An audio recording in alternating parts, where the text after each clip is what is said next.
Good morning. I am Kevin Price. Delighted to talk to you about you and your business on this Monday morning. And on Monday, as you like to know, as you well know, rather, I have my good friend Steve Beaman on. Like clockwork, he comes on for a couple of segments, kind of enlightening us and giving us his insight of what's happening in the news front and much more. I want to start off, though, with our conversation about SAFE, the Society for the Advancement of Financial Education. Let's spend a minute talking about that, what's happening in it. We've got a series of stories we're working on. Our guest for this week had to bail out in the last moment, but we're working on a series of stories of how government affects business in the real world. We had a crazy story about a company in California on last week's program that, basically bought additional property, additional building to expand, and the government has essentially said they can't expand because of the requirements, regulatory requirements. Didn't those requirements cost like $300,000 for the small business to be able to operate in California? Yeah, Kevin, good morning. It's always great to be with you, and a happy Monday to you as we do face an over-regulatory burden in small business.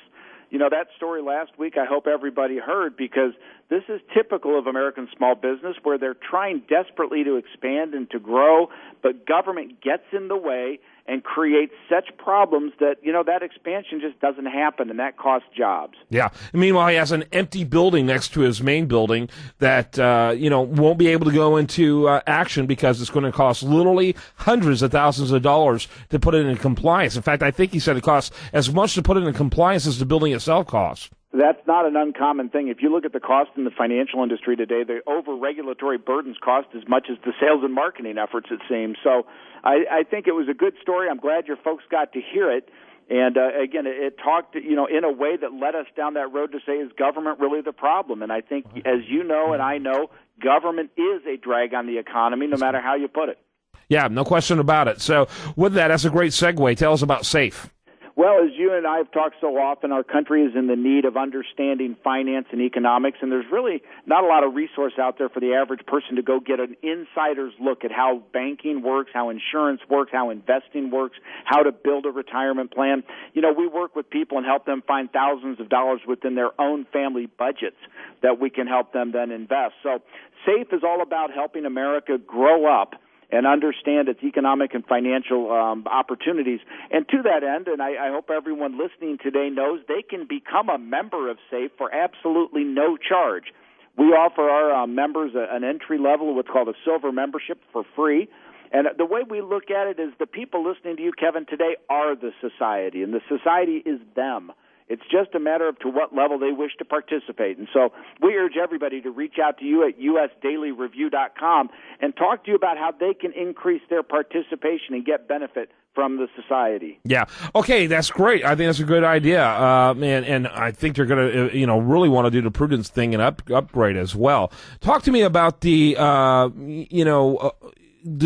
areas that you are already active in. Obviously, Texas, I am heading up efforts here in Texas, but what other states are we looking at? Well, my home state of Illinois, in fact, just last Friday I was in Crescent City, Illinois, speaking to a group of about 50 members. So we're active there. We're building in Georgia, North Carolina, and Ohio. And as we get stabilized in these states, we'll start to expand out, probably from the Midwest. But I know I have a lot of requests from people out in California, in the Golden State, to get out there, people down in Florida, where we can get some sunshine, hopefully. But so the interest is growing nationally. And like your program, I get a lot of radio exposure, and the more people learn about SAFE, the more they realize that the SAFE is the solution to America's problems. Yeah, no question about it. And I will not be surprised at all if our friend that we had on last week ends up becoming involved with SAFE. We are excited about that. He's a terrific small business, what I consider a hero. And, I met with some small business people this week, and they were saying they don't feel like they're geniuses. They look to the people in Washington. And I stopped them dead in their tracks and said, they are the geniuses. Let these people in Washington sit one day behind your desk or mine and figure out how to run a small business. It's not an easy equation. So these are the heroes in our society, and we need to make sure they're recognized as such. Okay, very, very good. Let's talk a little bit about the news, and there certainly was plenty of it last week. What caught your eye? Well, goodness, we've had so much, Kevin. First of all, we entered the first week of sequestration, and, of course, the White House had made the claim that planes would fall out of the sky and the criminals would walk free in the streets. Well, of course, none of it happened. I think the most noticeable thing from sequestration is the White House closed its visitors group. So you could call the White House and they said, due to sequestration, we're no longer accepting tours. Well, that was kind of an overstatement, since everybody knows that sequestration didn't cut the budget. It simply cut the increase in the budget. So that was clearly the biggest news, Kevin. But at the end of the week, we got the unemployment data, which I think we were all genuinely happy about. We came in over 230,000 new jobs, and that's good. I mean, nobody can poo-poo at that. I think it was 236. I'm happy about it. But like flying an airplane, you learn to trust your instruments, not your emotions. And we need to tether that good news with the reality that the U6 unemployment number, which is the real one, still hangs around 14%. Mm-hmm. And what's called the labor participation rate, which is the amount of participation of American workers into the labor force, is at an all-time low of 69%.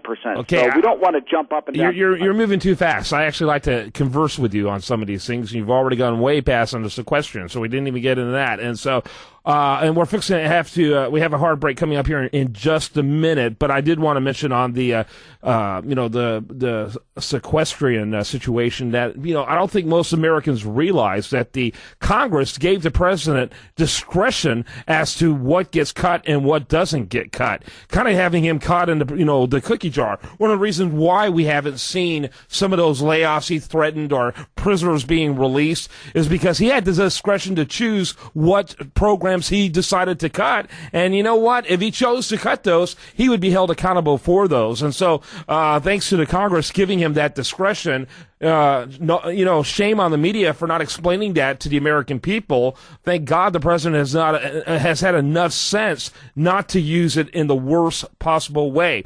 When we come back after the break, continue my conversation with Steve Beaman. We're going to continue to talk a little bit about the headlines that we had last week and how they can affect the week we're about to have, and much, much more. So stay tuned for that right here on The Price of Business.